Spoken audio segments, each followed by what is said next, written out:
Well, hello, and welcome to Association Transformation, the transatlantic collaboration of Consort Strategy and Brewer Pratt Solutions.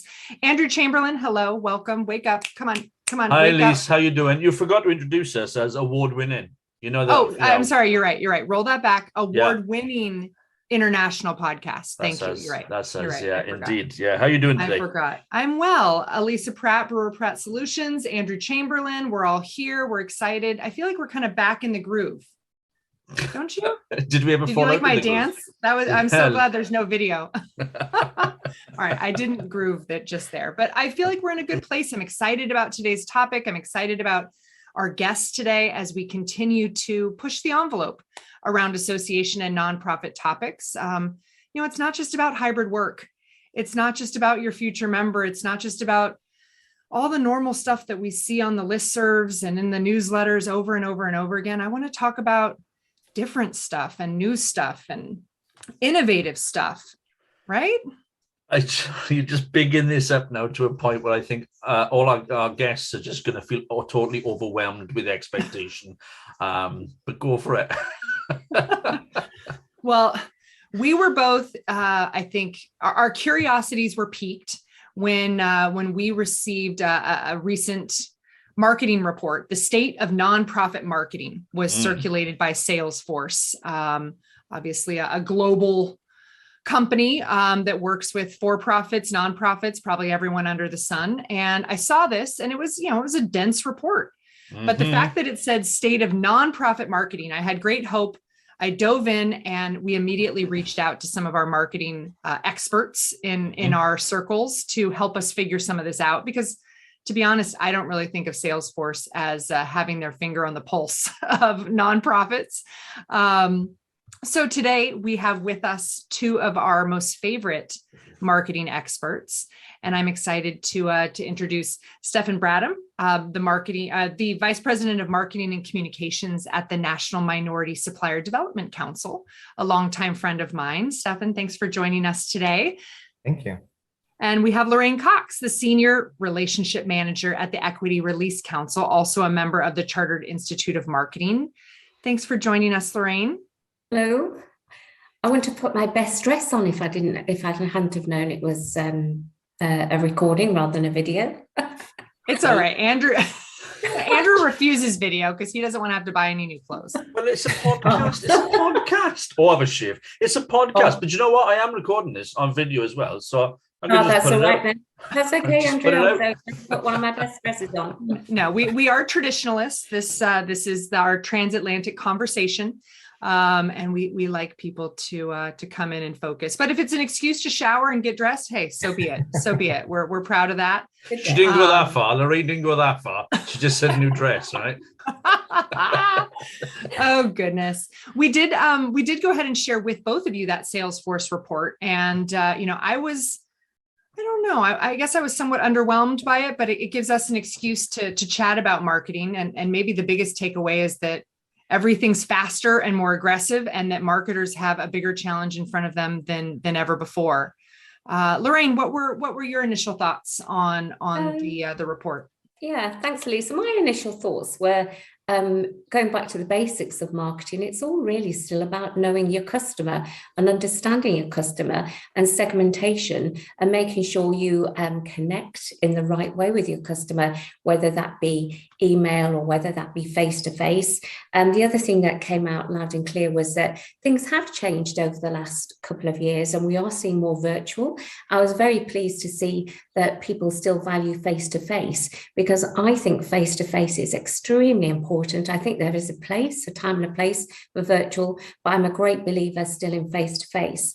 I think it's good that office staff can connect virtually, and that's been absolutely fantastic during the pandemic. I was pleased to see that staff are going back to offices. I think it's important for them to go back to offices and have life in the office. I think it's good for mentoring, collaboration, and also the personal and social skills.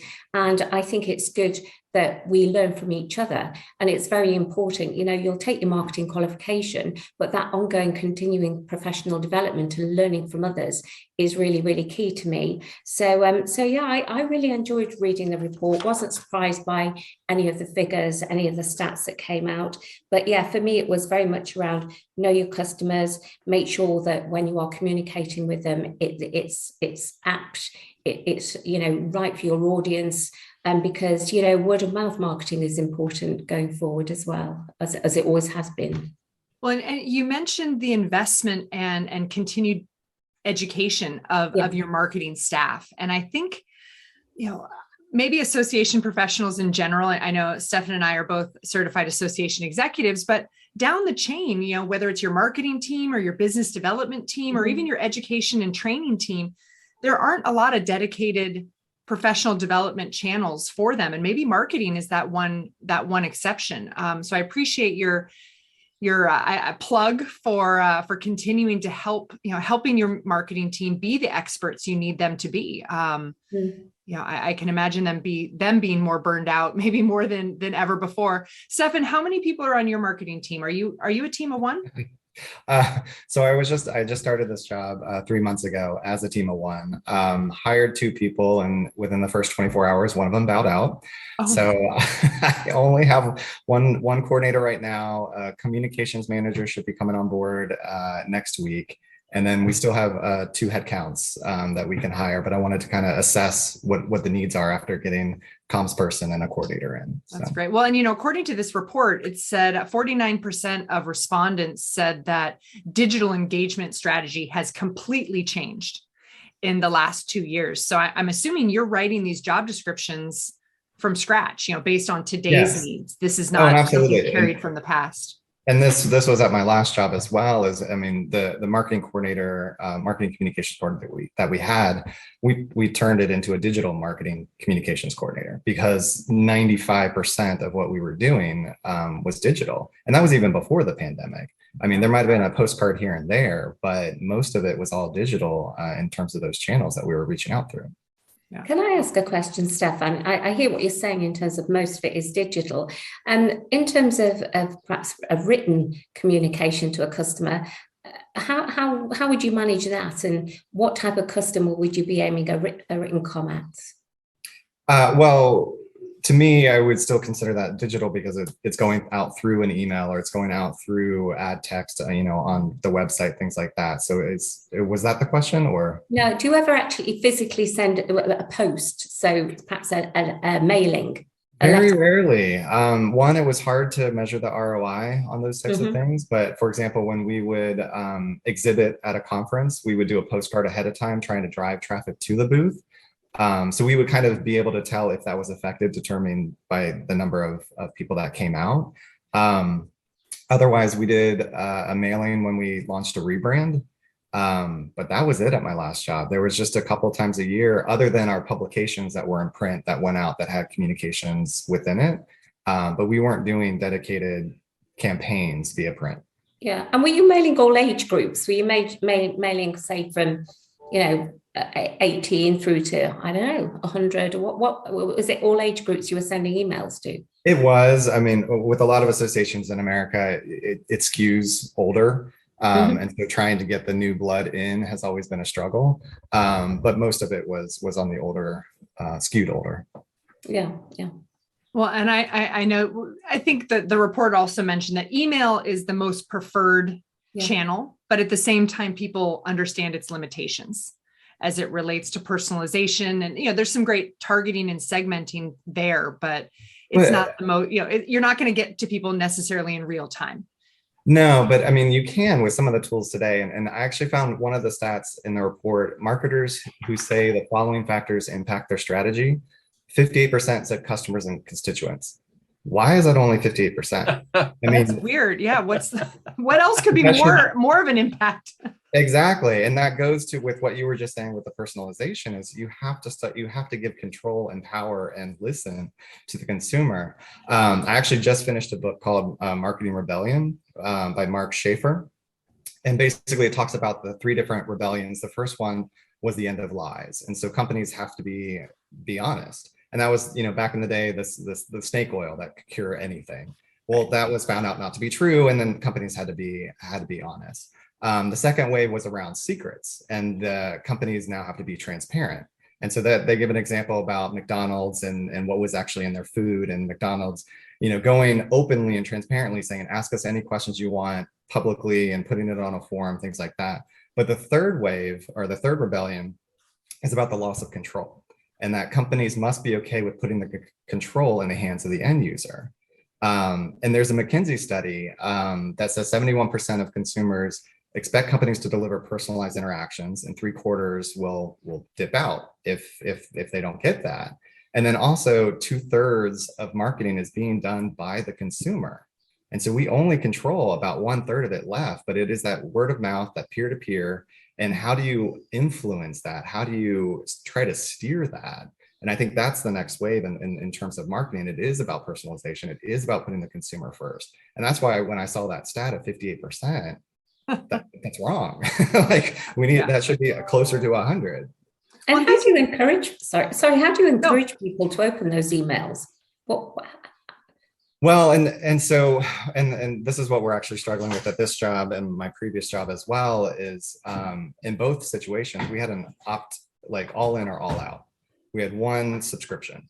And so really it's trying to develop different types of buckets that people can subscribe to, and they let us know what they want to hear from us. And then within the email, you use all the other attributes you have to be able to deliver dynamic content, so that your newsletter is going to look different than my newsletter based on what we know about you, even though it's in the bucket of, events or in programming, but we're going to tell you different events and programming based on what we know of you. And even write it in a different way, depending on your generation, that type of thing. But there are tools with that dynamic content, and using the attributes that you can personalize it. Is personalization the same as artificial intelligence, the use of artificial intelligence in marketing? I mean, is it one and the same thing? Because, I'm reading the stats again, this is great. I love stats. It's like we've got all this evidence to prove nothing that I know about. But it says that, again, interestingly, 58%, same number, non-profit marketeers use AI. But are they using it? Are they using it in the way you describe personalization, or are they using it in a more sophisticated way? So I had two examples at my last job with AI, and one of them absolutely worked, and one of them we didn't go forward with. No. The one that worked was we were using AI to send our emails.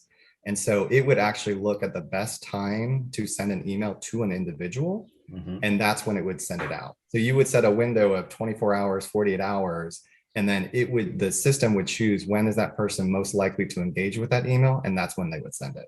So that, I think, is absolutely the correct way to use AI.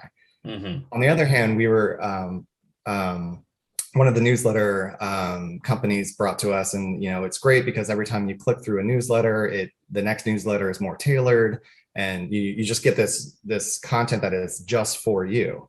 However, my question to them was, okay, well, what if I change focus within my job? How do I hit the reset button? And they didn't have an answer. And so you go down a path of AI of your interests then, but if your interests change, how do you back that back up to be able to redefine what your interests are? And at that time, and they may have solved for that now, but at that time, 5 years ago, they didn't have an answer. Stefan, I know in the survey, the report, it talks about surveys and surveying your customers. Do you do that to find out more about their background? We do, not at my current job. I haven't really been here long enough to know what we do in terms of surveys. But at my last job, they apparently went through a time period where they thought the end users had a survey fatigue, and so they just stopped. And I reinstituted, no, we need to learn what they want. Maybe you had the wrong surveys, or we're doing it too frequently, or not the right questions, but we need shorter surveys with just targeted information. And what we would also do is we would pair the demographic information that we would want to do to analyze the survey anyways, but that would match back up with our CRM. So if we got new data just from the survey, we would put that back into our CRM so that we would have a better representation of who that person was going forward. Yeah. Well, it's so, a couple of things that Stefan's mentioned, the surveying alone, just the fact that you have it integrated and you're going to do something with the data. That alone is something I think we all want to hear. That's how surveying is being handled. But most interesting for me, I think a lot of these bars are set very low, and it's kind of a for-profit, nonprofit divide, as if Salesforce doesn't have very high regard or expectations for its nonprofit marketing segment. I think. Sorry, I'm not sure that Salesforce. I think that's a bigger sectoral issue. I think people use that excuse all the time. Yeah, people use that excuse all the time to give themselves an out or to explain their slow adoption or whatever. Oh, well, we're not for profit, we're nonprofit, so we get, it's like turning at the turning. What do they always say? It's like turning, not the Titanic. That would be a really bad bad example. Although sometimes that's like this podcast, but yes, turning a tanker. They always give themselves these nonprofit excuses, and I think to what Stefan mentioned about the true future here is about organic, user-driven content and marketing, and how can we, if we as nonprofits and associations have a unique and specialized relationship with our stakeholders, because they're choosing to be a part of something that's mission driven and not necessarily product driven. Don't we own their hearts and minds already? Can't we direct them with more sincerity or free them up sooner and trust them to go put content and information and be part of the connections that we want to make? And I think it's about creating those experiences, and experiences you share. And so that there are examples that, at South by Southwest, all of those types of integrated just experiences that you're going to take a selfie and you're going to share. And then that company is going to be a part of that story type of thing. And so what can nonprofits do to create those experiences that people want to organically share? And you don't even have to ask them. They just want to share it. Right. To be Instagram worthy. Exactly. What can we do that will be Instagram worthy? Yeah, because especially in your newsletters as well, if you encourage your members to participate and put things in the newsletter and share information, more people are wanting to participate and read it and learn as well. So I agree with you, Stefan. I think it's a good medium to actually pull your member information into and share with other members as well. Yeah. Well, we will, of course, put the link to this report in the show notes, and no one from Salesforce was here to defend themselves. So I don't want to totally poo-poo the whole report. I appreciate. I don't know. Maybe I've read the wrong report, the different report, because I don't think they need to defend themselves. Why are you saying that? I mean, I think this is. I actually think this is a. I thought it was quite an insightful report, but maybe I am reading the wrong. I think half of it was duh. Like we we know this. Did you really need to ask those questions? Because we know that things have changed in the last 2 years. But there's some insights. But again, like some of it, I just question as to, are marketers really getting it? Are they understanding what's the next wave and what they're supposed to do? Or are they latched onto the traditional and the ROI and all of these dashboard stats that we're normally accustomed to, where you can't always measure that experience. You can't always measure, how the user then is infused into your marketing and helps that.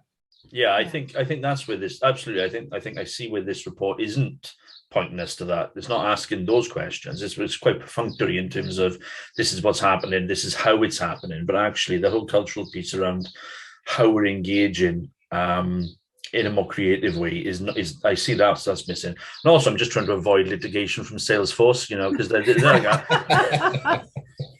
I think for me, I enjoyed reading the report. I enjoyed reading the stats, and it reaffirms some of the things that I'm doing here in terms of the surveys and doing it on the rating scale and finding out what members, what services they value and how we can enhance their experience. And I think it's interesting what you say as well, Stefan, because some of the old methods are still very successful, the email method. And it is really about knowing your customers, knowing what's going to make them open that email, what's going to make them take some action. And I just think it's it was interesting to see some of the trends.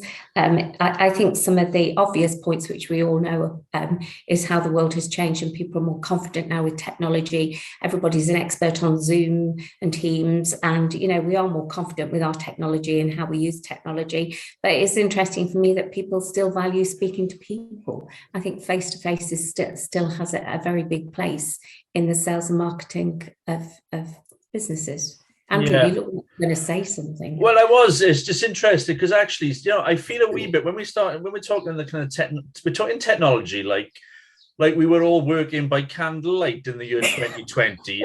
But suddenly we all discovered these things called computers. Yeah. We're talking, I mean, it's a new renaissance, Well, it's only 24 months. It's not that long that, I mean, are we arguably using the pandemic as an excuse for being just really bad previously? I mean, because but we've talked about this before. I mean, the pandemic forced certain organizations that were slower to adoption. It forced their hands. And I think it gave those that may have been farther along and more innovative an opportunity to experiment, an opportunity to take risks. I mean, when I read this report, the reason I was hoping for more magic out of it was, 16% of the organizations they surveyed have more than 3,500 employees. And 53% have more than 100 employees. I mean, these are large scale organizations. So I was hoping just by the pure budget size of some of these contributors that we may get some of those game changer, new bleeding edge innovations. And that's what I was left kind of wanting. But yeah, I think we are farther along. But I think it also doesn't take into account the technology that is on the consumer side.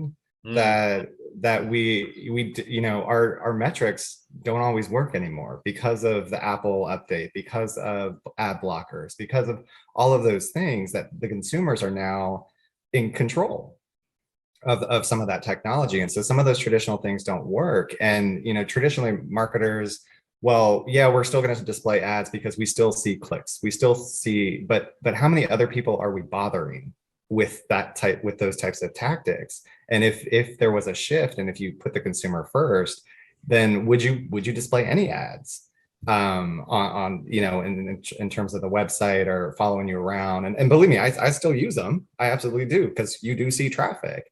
But it's not really putting the consumer first. It's putting your company first and your products first.